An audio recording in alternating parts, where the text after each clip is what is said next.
আমাদেরকে তার ঘরে আসার এবং বসার তৌফিক দান করলেন। আলহামদুলিল্লাহ। সৃষ্টির মহামানব আকা নামেদা তাজদারে মদিনা দুলালি আমিনা হাবিব আকরম শফি আজম সরওয়ার দু আলম শফিউল মুজনিবিন রহমাতাল লিল আলামিন মুহাম্মদুর রাসূলুল্লাহ সাল্লাল্লাহু আলাইহি ওয়াসাল্লামের শানে শত কোটি দরুদ ও সালামের হাদিয়া পেশ করি।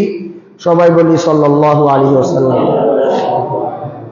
খুতবা এবং দরুদ শরীফের পর আমি পবিত্র কালামুল্লাহ শরীফের সূরাতু আলী ইমরান ৩ নম্বর সূরার ছোট্ট দুইখানা আয়াত তেলাওয়াত করেছি, ২৬ এবং ২৭ নম্বর আয়াত। এই আয়াতের আলোকে আজকে সামান্য কিছু কথা বলবো ইনশাআল্লাহ। ওয়া মা তাওফীক ইল্লা বিল্লাহ। আল্লাহ পাক রব্বুল আলামিন বলেন, কুল, হে নবী আপনি বলে দিন, আল্লাহুম্মা, হে আল্লাহ। আল্লাহ শিখাইতেছে তার নবীকে, আপনি বলুন, হে আল্লাহ মালিকাল মুলক, আপনি সমস্ত পৃথিবীর বাদশাহ, পৃথিবীর মালিক। অর্থ খেয়াল করেন, তুতিল মুলকা মান তাশা, আপনি যাকে ইচ্ছা রাজত্ব দান করেন, ঠিক আছে। ওয়া তানজিউল মুলকা মিম্মান তাশা, যার থেকে ইচ্ছা রাজত্ব এবং ক্ষমতা আপনি ছিনিয়ে নেন। ওয়া তুইজ্জু মান তাশা, আপনি যাকে ইচ্ছা সম্মানের চেয়ারে বসান। ওয়া তুযিল্লু মান তাশা, আপনি যাকে ইচ্ছা লাঞ্ছনার গহ্বরে নিপতিত করেন।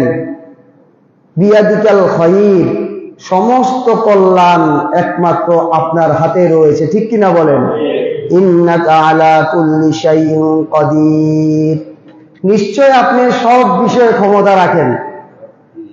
মানুষ যেটা চিন্তা করতে পারে নাই, মানুষ যেটা ধারণা করতে পারে না, অনেক সময় পচা শামুকে পা কেটে যায়, লাতুরা হোলার পেশা ব্যক্তি আশা খায়, ঠিক কিনা বলেন। এটাই হচ্ছে আল্লাহ তাআলার কুদরতের কারিশমা। সুবহানাল্লাহ বলবেন না। তুরিজুল লাইলা ফিন নাহার, আপনি রাতকে দিনের ভিতরে প্রবেশ করান, অর্থাৎ দিনের পরে রাত চলে আসে, আবার রাতের পরে দিন আসে। ওয়া তুখরিজুল হাইয়্যা মিনাল মাইয়িত, মৃত জিনিস থেকে আপনি জীবিত মানুষকে, জীবিত জিনিসকে বের করেন। ওয়া তুখরিজুল মাইয়িতা মিনাল হাই, এবং জীবিত থেকে মৃত বের করেন।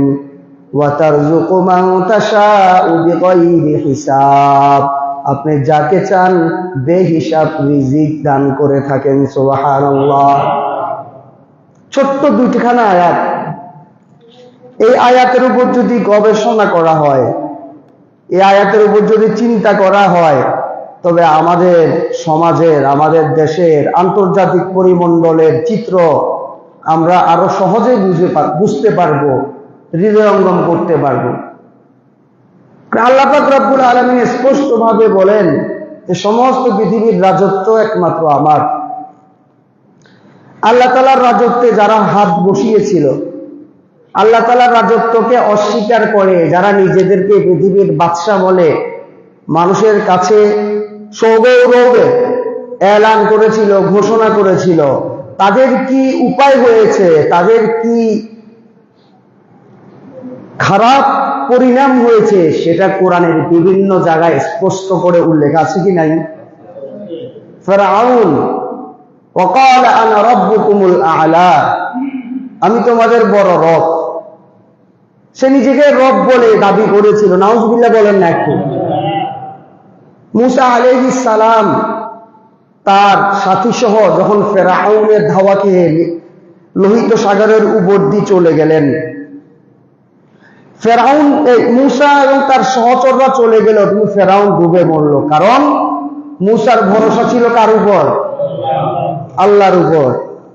আর ফিরআউনের ভরসা ছিল পানির উপর, সাগরের উপর। এজন্য পানি, সাগর ফিরআউনকে পরিত্রাণ দিতে পারে নাই, মুসাকে পরিত্রাণ দিয়েছেন তিনি কে? আল্লাহ সুবহানাহু ওয়া তাআলা। সাদ্দাতে বলে বেহেশত বানিয়েছে।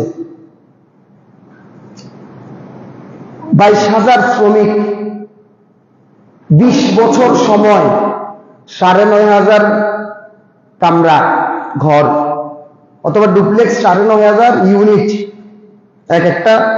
এক একটা ফ্ল্যাটে 3টা 4টা ইউনিট হয়, 9,500 ইউনিট অথবা 9,500 কামরা, ঘর, রুম, মানে আপনার বেডরুম। সে বলে আমি বেহেশত বানাইছি। নাউজুবিল্লাহ বলেন। আরে সাদ্দাতের বেহেশত তো জান্নাতের বাথরুমেরও কাছে না। যদিও জান্নাতে বাথরুম হবে না, জান্নাতে ইমানদাররা একটা ঢেক মারবে, ঢেকের সাথে সব হজম হয়ে যাবে। কি বলেন? আমাদের কিন্তু খাইতে সহজ, খাইতে মজা লাগে, কিন্তু পেটে চিট মারলে নামাজ পড়তেও ভালো লাগে না। আচ্ছা, আপনি এক জায়গায় দাওয়াতে গেছেন, মনে করলেন এই আগামী শনিবারের পরের শনিবারে আপনি ফেনীতে জসিমউদ্দিন মিন্টু কাকার মেয়ের বিবাহ খাইতে গেলেন। সেখানে ভালো চমৎকার আয়োজন হয়েছে। এই আয়োজনের আপনি খেতে বসছেন, অনেকক্ষণ পরে বয় খানা এনে দিছে, এমন সময় পেটে মারছে একটা মোচড়, একটা চিট। এটা কি আপনি কি খাবেন না আগে পেট ক্লিয়ার করবেন? কিন্তু জান্নাতে এই ঝামেলাটা হবে না। সুবহানাল্লাহ বলেন না। আরে বেটা, তোর দেশ তো আল্লাহ তাআলার জান্নাতের বাথরুম তো নাই, বা জান্নাতের একটা বালুকণা সমপরিমাণ হবে না। সুবহানাল্লাহ। আল্লাহ তাআলা একজন ছোট্ট ইমানদারকে 10 দুনিয়া, শুধু পৃথিবী না, নবমণ্ডল ভূমণ্ডল সবকিছু মিলে 10 দুনিয়া সমপরিমাণ জান্নাত দিবে। আল্লাহ তাআলার কাছে এত অনাদি, এত অনন্ত অসীম জিনিস বরাদ্দ রেখেছেন ইমানদারদের জন্য। এবার বড় ইমানদার যদি হয়, আল্লাহওয়ালা যদি হয়, বুজুর্গ যদি হয়, তাদের জন্য কি রেখেছেন আল্লাহ তাআলা? কোন মানুষ যদি তার ভিশন, তার মিশন, তার চিন্তা চেতনা, তার ধ্যান ধারণা আখিরাতের দিকে ডাইভার্ট করে, যে দুনিয়া তো কিছু না, আখিরাত আমার মূল, তাহলে সে দুনিয়ার ক্ষমতা নিয়ে এত মোহে আচ্ছন্ন হতো না, দুনিয়ার ক্ষমতা টিকিয়ে রাখার জন্য এত কিছু করতো না। ঠিক কিনা বলেন? কিন্তু মানুষ যখন আখিরাত থেকে গাফেল হয়ে যায়, ওই জান্নাতের সেই বালাখানার চিন্তা ভুলে যায়, তখন সে দুনিয়াতে নিজের ক্ষমতাকে টিকিয়ে রাখার জন্য যার পর নাই চেষ্টা অব্যাহত রাখে। নাউজুবিল্লাহ। সাদ্দাতে সে নির্মাণ করেছে 9,500 কামরা। সে আজকে উদ্বোধনের দিন ঘোড়ার পিঠে করে চড়ে আসতেছে। ঘোড়ার 2টা পা জান্নাতের সিঁড়িতে রাখছে, আর 2টা পা পিছনে। আজরাইল চলে গেছে। আজরাইলকে আল্লাহ তাআলা বলেন, তুমি আজরাইল তোমার আসল শুরুতে যাইও না, তুমি মানুষের শুরুতে, একটা ফকিরের শুরুতে যাও। ফকিরের শুরুতে গিয়ে তার ঘরের সামনে ব্যারিকেড দিছে, হাত দিছে, বালুর বস্তা ফালাইছে, বলে আয় দাঁড়ান, সব ফকির নি কোথা থেকে আসতো, আমার জান্নাতে প্রবেশ করবো। না, আমি ফকির না, আমি মালাকুল মাউত। ইজা জাআ আজালুহুম লা ইস্তাখিরুনা সাআতাও ওয়া লা ইস্তাকদিমুন। প্রিয় মুসল্লি আমার, যখন মৃত্যুর সময় আপনার আমার চলে আসবে, যখন আজরাইলের ডাক চলে আসবে, আপনার মেয়ের বিয়া, আপনার নিজের অনুষ্ঠান, আপনি বিদেশ যাবেন, আপনি বিদেশ থেকে আসছেন, আত্মীয় স্বজন নিয়ে 2-4 দিন ঘর সংসার করবেন, এই সুযোগ আপনাকে দেয়া হবে না। যে কোনো মুহূর্তে আপনার গাড়ি, আপনার হাইস পানিতে পড়ে সংঘর্ষ লেগে 7 জন মানুষ একসাথে মারা গিয়ে আপনার স্বপ্ন এবং সাতগুলা দুনিশাত হইতে পারে। মৌত কো সমঝাগে গাফেল ইখতিতামে জিন্দেগি, দর হাকিকত मौत है सुबह दवामे जिंदगी। मौत को मत दूर समझो, मौत है बिल्कुल करीब। कौन होगा साथ तेरा गोरे जाने के लिए। আল্লাহ পাক রব্বুল আলামিন যখন নির্ধারণ করেছেন, তখন আপনাকে আমাকে তার ডাকে সাড়া দিয়ে যেতে হবে, মন চায় অথবা না চায়। সাদ্দাত বলে, একটু সময় দাও, এত কষ্ট করে পরিশ্রম করে জান্নাত বানাইছি, ওদের আর সময় দেওয়ার সুযোগ নাই। আচ্ছা দাও, সময় দিও না, আমি একটু ঘোড়া থেকে নেমে আরামে শুই, কষ্ট হবে আমার। বলছে না, আরামে শুয়ার ওই সুযোগ তোমাকে দেওয়া হবে না, আর তোমাকে এই জাতির উদ্দেশ্যে ভাষণ দেওয়ার সুযোগ দেওয়া হবে না, পৃথিবীতে কথা বলার সুযোগ দেওয়া হবে না। একটু কথা বলে মায়া কান্না দেখিয়ে মানুষকে বোকা বানিয়ে আর বোকা বানানোর সুযোগ দেওয়া যাবে না। তুমি যাও, চলে যাও, দিল্লিতে তোমার দয়াল বাড়িতে চলে যাও। ঠিক কিনা বলেন? এই জন্য যারা নিজেদের ক্ষমতাকে কুক্ষিগত করার জন্য মানুষের উপর আক্রমণ চালায়, ছাত্র জনতার উপর গুলি করে, শাহীর মতো যুবক সন্তানদেরকে হত্যা করে, তারা মানুষ তাদেরকে কখনো ক্ষমা করবে না, করবে না, করবে না, ঠিক কিনা বলেন? তারা নিজের জীবন নিয়ে পালিয়ে যেতে বাধ্য হবে। বলে পালিয়ে যায় নাই, আত্মগোপনে যেতে বাধ্য হয়েছে। তাহলে আপনি কি এমন অপরাধ করেছেন? আপনি কি এমন দুঃশাসন কায়েম করেছেন? আপনি কি এমন আইনাঘর রচনা করেছেন? আপনি কত মায়ের বুক খালি করেছেন? আপনি এখন নিরাপদে থাকতে পারতেছেন না। আপনার বিজিবি, আপনার র্যাব, আপনার সোয়াট, আপনার এনএসআই, আপনার ডিজিএফআই, আপনার আর্মি, আপনার পুলিশ কেউ আপনাকে শেল্টার দিচ্ছে না, নিরাপত্তা দিচ্ছে না। বুঝতে হবে আপনার অপরাধের ফিরিস্তি এত বেশি হয়ে গেছে, আর বাংলার জমিনে থাকার সুযোগ আপনি হারিয়ে ফেলেছেন, ঠিক না বলেন? এজন্য ভাইয়েরা আমার, ক্ষমতা এমন এক মোহ, এই মোহ কাটানোর জন্য আখিরাতকে সামনে রাখতে হবে। সাদ্দাতকে আল্লাহ তাআলা সুযোগ দেন নাই, ফেরাউনকে আল্লাহ তাআলা সুযোগ দেন নাই, নমরুদকে আল্লাহ তাআলা সুযোগ দেন নাই। আপনি যেখানে যেভাবে বর্তমানে ভবিষ্যতে বাংলাদেশে বিদেশে যদি জুলুম, অন্যায়, অবিচার, হত্যা, সন্ত্রাসী কার্যকলাপ করে মানুষের উপর নিজের ক্ষমতাকে মানুষের উপর চাপিয়ে দিতে চান, একচ্ছত্র ক্ষমতার মালিকানা আনতে চান, নিজেকে সর্বসর্বা মনে করেন, দেশটা আপনার বাপ দাদার দেশ মনে করেন, নিজেকেই শুধু মুক্তিযুদ্ধের চেতনা মনে করেন, আর সবাই পাকিস্তানি রাজাকার মনে করেন, তাহলে আপনার জায়গা এই বাংলার জমিনে হবে না, ঠিক কিনা বলেন? এজন্য আল্লাহ তাআলা বলেন, কুলিল্লাহুম্মা মালিকাল মুলক তু'তিল মুলকা মান তাশা ওয়া তানজিউল মুলকা মিম্মান তাশা ওয়া তু'ইজ্জু মান তাশা ওয়া তুযিল্লু মান তাশা বিয়াদিকাল খায়র ইন্নাকা আলা কুল্লি শাইইন কাদির। মানুষ চিন্তা করতে পারে নাই, মানুষ ধারণা করতে পারে নাই কিভাবে কি হয়ে গেল। এভাবে একজন মানুষ কিভাবে পতন হয়ে যায়, একটা ক্ষমতা কিভাবে ছারকার হয়ে যায়। যারা একদিন আগে দিব্যি অস্ত্র নিয়ে শত শত মানুষকে খুন করে হত্যা করে, একদিন পরে কিভাবে তারা পালিয়ে যায়। এটা হচ্ছে আল্লাহ তাআলার কুদরত, ঠিক কিনা বলেন? গত জুমায় বলেছিলাম,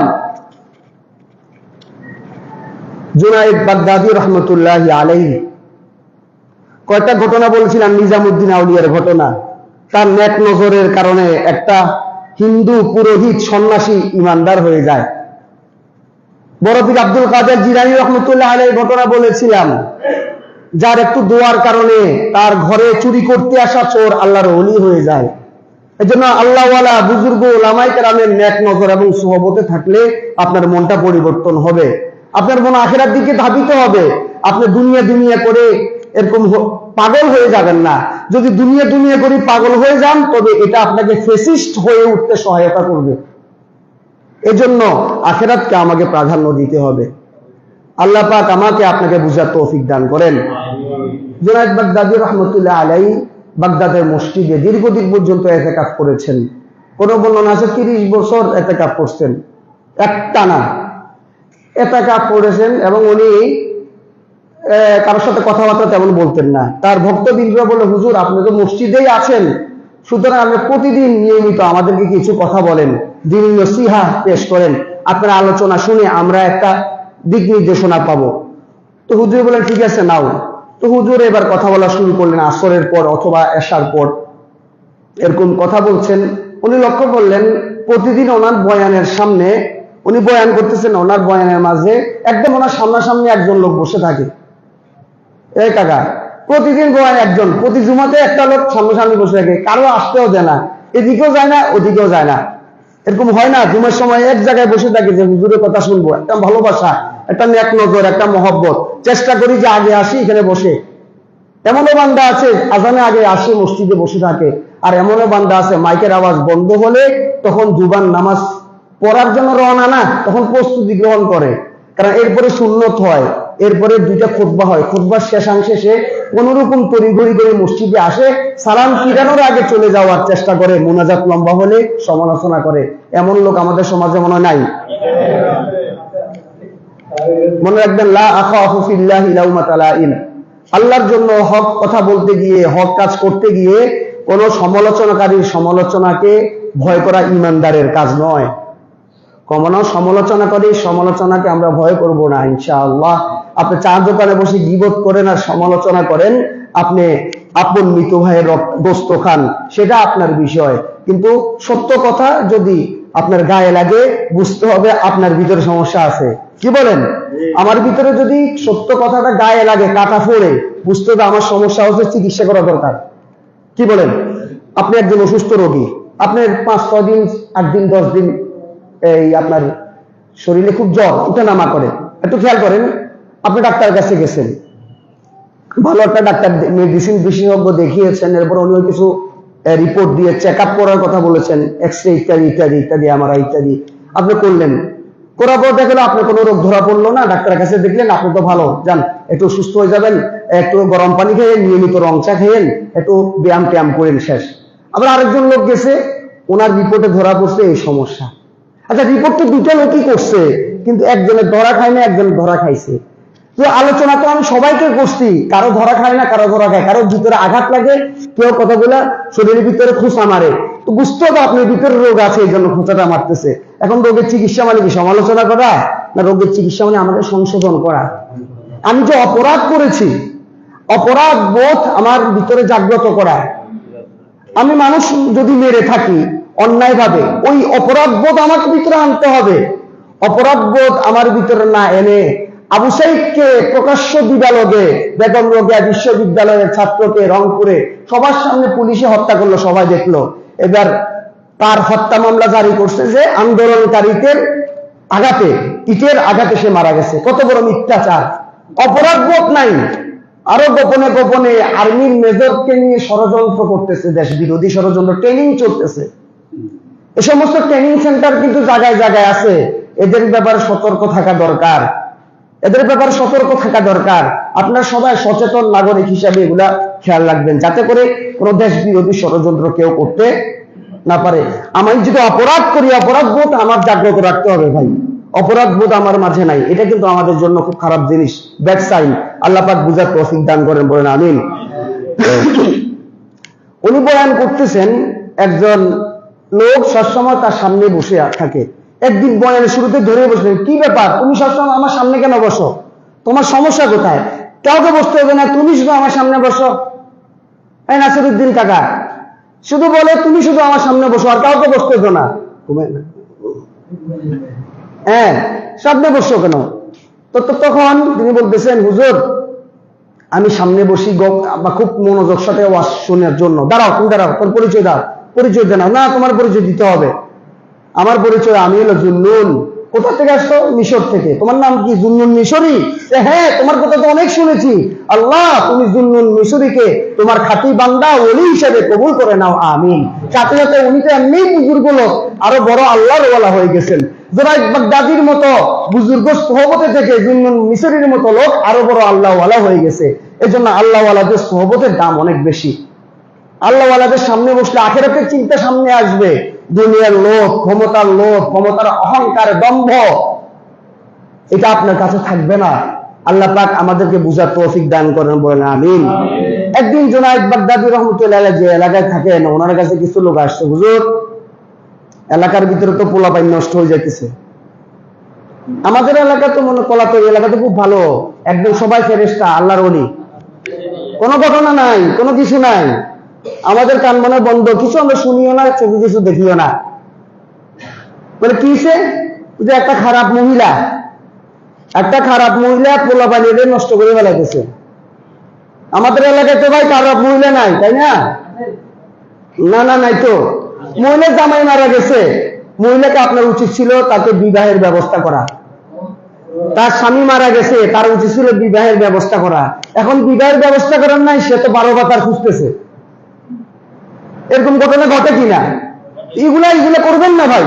সমাজে যারা দায়িত্বশীল আছেন, আজমলে রিপন ভাই আসছেন, মাশাআল্লাহ, আমাদের সমাজ সভাপতি নুরুল জসিম কাকা আছেন, আরো যারা আছেন, এগুলা খেয়াল করেন। এরকম কোন খারাপ মহিলা যদি পান, তাদের ব্যাপারে সামাজিকভাবে কঠোর হস্তক্ষেপ করেন, জিরো টলারেন্স নীতি করে। তারা পোলাপানি নষ্ট করে ফেলাইতেছে, পাশের সমাজে, আমাদের সমাজের বদনাম হচ্ছে। যদি এরকম হয়ে থাকি আর কি, আদৌ হচ্ছে কি হচ্ছে না আমি জানি না, বলতে পারবো না।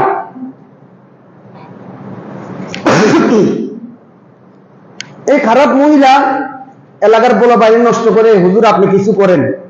একদিন হুজুরে কি করছে, ওই মহিলার যখন ডিউটি টাইম, যখন তার অফিস টাইম খোলা, টিকিট কেটে তার কাছে যেতে হয়, হুজুরে গেছে তার একটা সাগরিদ নিয়া, যে টিকিট কাট, কত 200 টাকা, কথার কথা টিকিট কাটছে, টিকিট কাটে এবার হুজুরে গেছে।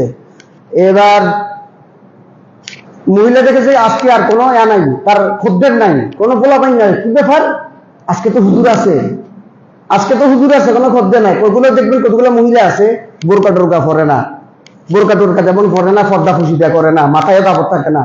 হুজুর যদি রাস্তা দিয়ে যায়, হুজুরে দেখে মাথায় কাপড় তরি করি করে কাপড় দিয়ে একদম মানে বুজুর্গ সাজে, এরকম আছে না? নাই ভাই, নাই মনে হয়, আছে না?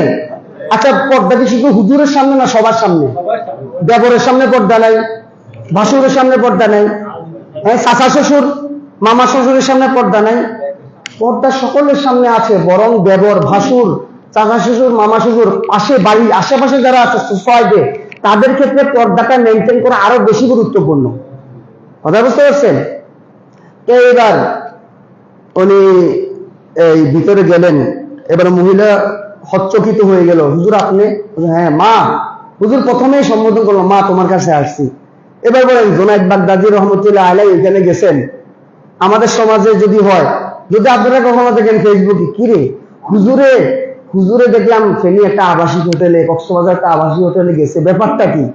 এই যে একটা রিউমার ছড়াই দিলেন। বাস্তবতা আপনাকে উদ্ঘাটন করতে হবে। বাস্তবতা না বুঝে, উদ্ঘাটন না করে আপনি যদি বলেন কেউ বেড়াইতে গেছে, আপনি বলেন পিটার হাসের সাথে বৈঠক করতে গেছে, পিটার হাস কি ক্ষমতার মালিক নাকি? এগুলো বলা ঠিক না। কেউ মারছে, আপনি বলছেন অমুক দলে চাঁদাবাজি করতে গিয়ে মারে ফেলাইছে। দেখতে হবে কি জন্য, কি হয়েছে ঘটনা আসলে। এই জন্য ইয়া আইয়ুহাল্লাযীনা আমানু ইন জাআকুম ফাসিকুম বিনাবাইন ফাতাবায়ানু, ইমানদারগণ, তখন কোন ফাসিক তোমার কাছে কোনো খবর আনে, তখন এটাকে তুমি কি করো, বিশ্লেষণ করো, এটাকে সত্যিকার ভয়েস কিনা, এআই ভিডিও কিনা, এটাকে বিশ্লেষণ করো। এখন দেখলাম কালকে একজন বলতেছে, একজন আইনজীবী বলতেছে, আবু সাইদ হত্যাকাণ্ডের যে ভিডিওটা প্রমাণ হিসেবে কি বলে কোর্টে পেশ করা হয়েছে, ওইটা এআই ভিডিও। পাগলের প্রলাপ আর কি, পাগলের প্রলাপ, এটা বলে এআই ভিডিও। আবু সাইদের হত্যাকাণ্ডের ভিডিওটা কিসের ভিডিও? এআই, আর্টিফিশিয়াল ইন্টেলিজেন্স, মানে কম্পিউটার দিয়ে বানাইছে, এটা বাস্তব না, এটা কার্টুন আর কি। এটা কি বিষয়টা কি এমন নাকি? ওই যে পলকের মতো, যে ইন্টারনেট বন্ধ করি না, বন্ধ হয়ে গেছে, এরকম ঘটনা। যাই হোক, উনি বললেন, মা ঠিক আছে তোমার কাছে আসছি, এখন তা আমি যেহেতু টিকিট কেটে আসছি, আমাকে তো সময় দিতে হবে। জি হুজুর বলেন, সময় দিব। তো এই বুজুর্গ জুনায়েদ বাগদাদী রহমতুল্লাহ বললেন, মা তোমাকে আমি একটা কাজ করব, তো তুমি একটু গোসল করে আসো। কি বলেন হুজুর, গোসল আগে নেই, গোসল তো জানি পরে, এখন আগে? না, তুমি এই কাজের জন্য গোসলটা আগে করতে হয়। আর গোসল করো, একটা নতুন শাড়ি পরো। একটা গোসল করছে, নতুন শাড়ি পরছে, মা ওই মুসল্লাটা আছে ওইখানে বসে যাও। তো ওই মহিলাটা ওইখানে বসছে, জুনায়েদ বাগদাদী আরেক জায়গায় বসে, মুসল্লায় বসে আল্লাহর কাছে দোয়া করতেছে, আল্লাহ তুমি তোমার বান্দিকে কবুল করে নাও। তোমার বান্দি সে অনেক গুনাহ করেছে, কিন্তু তার দিলের ভিতরে তুমি আখিরাতের ভয়, কবরের ভয় ঢুকাই দাও। তুমি তার দিলকে পরিবর্তন করে দাও। তুমি তার সৃষ্টিকর্তা, তুমি তার খালিক, তুমি তার মালিক, তুমি তার জীবনকে পরিবর্তন করে দাও। এরকম যদি কোনো ব্যক্তি, আমি আপনি যদি গুনাহগার হই, অপরাধী হই, যদি রাতে ঘুমানোর সময় এরকম চিন্তা করি, তাহলে আমাদের জীবন পরিবর্তন হতে পারে না ভাই? আল্লাহ তাআলা আমাদের ভিতরে এত সৃষ্টি, এত চমৎকার উন্নত শৈলী দান করেছেন। এটা চিন্তা, যে জিহ্বা দেখেন, একটা জিহ্বার ভিতরে কি একটা স্বাদ, তিতা দিলে তিতা স্বাদ, মিঠা দিলে মিঠা স্বাদ। আবার এমন একটা অবস্থা, যখন আপনি ভাইরাস আক্রান্ত হন, জ্বর আক্রান্ত হন, জিহ্বার স্বাদ থাকে না। সেদিন দেখলাম ঝাল দিছি, ঝাল লাগে না, মিষ্টি দিছি, মিষ্টি লাগে না, তরকারি দিছি, তরকারি স্বাদ আসে না। এই যে স্বাদটা নিয়ে গেলেন তিনি কে? আবার এই ছোট্ট একটা জিহ্বাতে স্বাদটা দিলেন তিনি কে বলেন তো? আচ্ছা আপনারা বলেন, জিহ্বা নরম না দাঁত নরম? দাঁত শক্তিশালী না জিহ্বা শক্তিশালী? হ্যাঁ, দাঁত শক্তিশালী, কিন্তু দাঁতের চারপাশে যে জিহ্বাটা আছে, জিহ্বাটা কিন্তু চুপচাপ থাকে, দাঁত সবসময় তাকিয়ে থাকে, তাই না? তাকিয়ে থাকে, কিন্তু দাঁত থেকে জিহ্বার কার্যকারিতা অনেক বেশি কিনা? এই জিহ্বা না থাকলে মানুষ তার মনের ভাবটা প্রকাশ করতে পারে না। জিহ্বার ভিতরে এত শক্তি, কারিগরি, এত চমৎকার উন্নতি শৈলী দিয়ে আল্লাহ তাআলা দান করেছেন। জিহ্বা নিয়ে গবেষণা করলে তো আপনার ঈমান পরিপূর্ণ হওয়ার কথা, তারপরেও কেন আপনার পরিবর্তন নাই? তো মহিলা এরকম দোয়া করতেছে, জুনাইদ বাগদাদি দোয়া করতেছে, দোয়ার উসিলায় ওই মহিলাকে আল্লাহ তাআলা যুগশ্রেষ্ঠ আল্লাহর ওলি বানিয়ে দিয়েছেন। সুবহানাল্লাহ। এই জন্য বুজুর্গদের সাহচর্য, গত জুমায় যেটা বলেছিলাম, এই জুমা ওই আলোচনা এবং পারিপার্শ্বিক যে সূরা আলী ইমরানের 26 এবং 27 নম্বর আলোচনা করেছি, যে আমার চিন্তা চেতনা, আমার সামনে আমার ভিশন এবং মিশন যদি আখিরাত থাকে, তবে দুনিয়ার মোহ আমাকে কখনো আচ্ছন্ন করতে পারে না। ক্ষমতার মসনদ চিরস্থায়ী করার জন্য 2041 সাল পর্যন্ত ক্ষমতা রাখার জন্য আমাকে মানুষ মারতে হবে না। আমি জানি দুদিন পরে আমাকে কবরে চলে যেতে হবে, আমি জানি দুদিন পরে আমার ঠিকানা কবরেই হবে। দুনিয়া কেউ চিরস্থায়ী নয়, কেউ চিরদিন দুনিয়ার ক্ষমতা, শাসন ক্ষমতা রাখেন নাই। বঙ্গবন্ধু শেখ মুজিবুর রহমানের ক্ষমতা চিরস্থায়ী ছিল না, শহীদ প্রেসিডেন্ট জিয়াউর রহমানের ক্ষমতাও চিরস্থায়ী ছিল না, হুসেইন মোহাম্মদ এরশাদ সাহেবের ক্ষমতাও চিরস্থায়ী ছিল না, বেগম খালেদা জিয়ার ক্ষমতাই চিরস্থায়ী না, আমার ক্ষমতাও চিরস্থায়ী না। আমি কেন মানুষ মারবো? আমি কেন মানুষকে হত্যা করব? আমি আমার ক্ষমতা যদি চালাতে না পারি, তবে সুন্দরভাবে ক্ষমতা হস্তান্তর করে দিই, আমি আল্লাহর দিকে মোতাওয়াজ্জু হই, আমি আখিরাতের দিকে ডাইভার্ট হই। এই চেতনা, এই চিন্তা, এই মানসিকতা আমাদের লাগবে। যদি থাকে আমাদের যে রাজনৈতিক অস্থিরতা, রাজনৈতিক কাদা ছোড়াছড়ি, রাজনৈতিক একজনের বিরুদ্ধে একজন প্রোপাগান্ডা, এগুলো থাকতো না, এগুলো হতো না, ঠিক কিনা বলেন? আমাদের চিন্তাই দুনিয়া। রাজনৈতিক নেতা মানি দুনিয়া কামানো, জনগণের সেবা না, নিজের সেবা, নিজের পেটের ধান্দা করা। এই ধান্দার মানসিকতা তখনই আসে যখন মানুষের ভিশন এবং মিশন আখিরাত হয় না, দুনিয়া হয়। আর মানুষের ভিশনের মিশন যখন দুনিয়া হয়, তখন সে দুনিয়া পাওয়ার জন্য রাজনৈতিক প্রতিপক্ষকে ঘায়েল করে, দুনিয়া পাওয়ার জন্য জনগণের সম্পদ সে লুটে পুটে খায়, দুনিয়া পাওয়ার জন্য সুইস ব্যাংকে তার অ্যাকাউন্ট ভারী করে। দেশ গোল্লায় যাক, অসুবিধা নাই, আমার টাকা দরকার, টাকা, ঠিক কিনা বলেন? আমি কথা বুঝতে পারতেছি, মূল যে বিষয়টা ফোকাস করতেছি। এই জন্য আমাদেরকে মনে রাখতে হবে আখিরাত আমাদের প্রায়োরিটি দিতে হবে, আখিরাতকে সামনে রাখতে হবে। খন্দকের যুদ্ধ, উহুদ, বদরের পরাজয়, উহুদের কিছুটা পরাজয়ের পর কাফেররা একত্রিত হয়ে মদিনায় সম্মিলিতভাবে হামলা চালাবে, এটাকে বলা হয় আহজাব। এই খন্দকের যুদ্ধ শুরু হবে। খন্দকের যুদ্ধের সময় রাসূলুল্লাহ সাল্লাল্লাহু আলাইহি ওয়াসাল্লাম সালমান ফারসি রাদিয়াল্লাহু তাআলা আনহুর পরামর্শে পরীক্ষা গ্রহণ করে প্রায় 10 মাইল মদিনার বাইরে, ভিতরে না, বাইরে প্রবেশ পথে চারদিক দিয়ে, 3 দিকে, একদিকে তো উহুদ পাহাড় আছে, একদম ইউ সিস্টেম করে দিয়েছে যাতে করে কাফেররা প্রবেশ করতে না পারে। প্রবেশ করতে হলে প্রথমে গর্তে নামতে হবে, গর্তে নামে তারপরে উঠতে হবে মদিনায়। এর জন্য একটা পরামর্শ করে তিনি করলেন। তো রাসূলুল্লাহ সাল্লাল্লাহু আলাইহি ওয়াসাল্লাম এভাবে সাহাবায়ে কেরামকে দায়িত্ব দিলেন যে তারা প্রতি 10 জন সাহাবী 40 হাত করে পরীক্ষা খনন করবে, এবং পরীক্ষা খনন করতে খুব দ্রুততম সময়, খুব র্যাপিডলি করতে হবে, দেরি করলে তোরা চলে আসবে, তাই না? এই জন্য প্রস্রাব, পায়খানা, পানাহার ইত্যাদির ক্ষেত্রেও সংযমী হতে হবে। এর জন্য সাহাবায়ে কেরাম বেশি ক্ষুধার্ত হয়ে যান। তখন খনন কার্য চলছিল, একটা বিরাট পাথর চলে আসছে, সাহাবায়ে কেরাম পাথরটা ভাঙতে পারতেছেন না। তখন রাসূলুল্লাহ সাল্লাল্লাহু আলাইহি ওয়াসাল্লামকে বলা হলে তিনি সেখানে গেলেন, তিনি পাথরে আঘাত করলেন, পাথরটা দ্বিখণ্ডিত হলো এবং এতে আগুনের স্ফুলিঙ্গ হলো। প্রথম স্ফুলিঙ্গ পরে নবীজি বললেন, এই আলোকচ্ছটায় আমাকে হীরা মণিমুক্তা আছে না, আমাকে হীরা এবং পারস্য সাম্রাজ্যের রাজপ্রাসাদ দেখানো হয়েছে। সুবহানাল্লাহ। দ্বিতীয় আরেকটা আঘাতের পরে আরেকটা স্ফুলিঙ্গ দেখা গেল। তিনি বললেন, আমাকে এই আলোকচ্ছটায়, এই আলোতে রোম সাম্রাজ্যের যে লাল বর্ণের রাজপ্রাসাদ এবং দালান কোঠা দেখানো হয়েছে। আলহামদুলিল্লাহ। তৃতীয়বার আঘাত করার পরে উনি বলে, আমাকে ইয়ামানের রাজধানী সানাআর সুউচ্চ রাজপ্রাসাদ দেখানো হয়েছে। তিনি আরো বলেন, আমি তোমাদেরকে সুসংবাদ দিচ্ছি। নবীজি সাহাবায়ে কেরামকে বলেন, আমি তোমাদেরকে সুসংবাদ দিচ্ছি, জিবরাইল আলাইহিস সালাম আমাকে বলেছেন আমার উম্মত অদূর ভবিষ্যতে সব দেশ জয় করবে। সুবহানাল্লাহ। যখন নবীজি এই কথাগুলো খন্দকের পরীক্ষা গ্রহণের সময় বলছিলেন সাহাবায়ে কেরামকে, তখন মক্কা কিছু মুনাফিক ছিল না, মুনাফিকরা টিটকারি করতেছে, মোহাম্মদ কয় কি রে, নুন আনতে বান্তা পুরায় 2 দিনের বৈরাগী, বাতেরে কয় অন্ন, ঠিক না? এরকম অবস্থা হয়েছে। মোহাম্মদ কয় কি রে, বলে পারস্য বিজয় করব, এই বিজয় করব, সেই বিজয় করব। তখন আল্লাহ তাআলা কোরআনে এই আয়াত নাযিল করেন, কুলিল্লাহুম্মা মালিকাল মুলক। কয় কি রে, 5 বছর, 10 বছর, 15 বছর খাইছি, আরো 5 বছর, ওবায়দুল কাদের কয় আরো 5 বছর এভাবে চলবে, এভাবে চলবে। 2041 সাল। কয় কি রে, এই কইতে কইতে কইতে কইতে বাপের বাড়ি দিল্লি চলে গেছে, ঠিক না বলেন? এজন্য ক্ষমতার মোহ রাখা ঠিক না, নিজেকে একচ্ছত্র ক্ষমতার মালিক ভাবা ঠিক না। দেশের মালিক নিজেকে ভাবা, আপনি নিজেই একমাত্র মুক্তিযুদ্ধের স্বাধীনতাধারী, মুক্তিযুদ্ধকারী, আপনি স্বাধীনতার চেতনাধারী। 71 আর সবাই রাজাকারের বাচ্চা, সবাই গোলাম আজমের এই কাদের মোল্লার বাচ্চা, সবাই হলো পাকিস্তানি। আপনি যদি এতই ভালো হন, তাহলে আপনি দাদার বাড়ি দিল্লিতে কেন গেছেন বলেন? কথা ঠিক কিনা বলেন?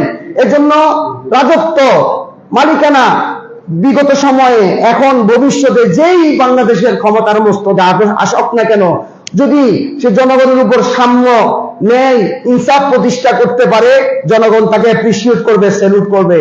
আর যদি জনগণের উপর জুলুম, অত্যাচার, ফ্যাসিবাদী, হত্যা, গুম, খুন ইত্যাদি, চাঁদাবাজি, টেন্ডারবাজি, সন্ত্রাসী ইত্যাদি করে, তবে জনগণ তাকে ওই 24 অগাস্টের মতো আবারও তার অন্য কোনো দাদার বাড়ির পথ দেখিয়ে দিবে, ঠিক কিনা বলেন? এজন্য রাজত্বর ক্ষমতা করাও ঠিক না, রাজত্ব স্থায়ী বন্দোবস্ত চিন্তা চেতনা করা ঠিক না। আখিরাতকে সামনে রাখা প্রত্যেক মুমিনের ব্রত হোক, এ আশাবাদ ব্যক্ত রেখে আজকের মতো এখানে শেষ করছি। ওয়া মা আলাইনা ইল্লাল বালাগ। সালামু আলাইকুম।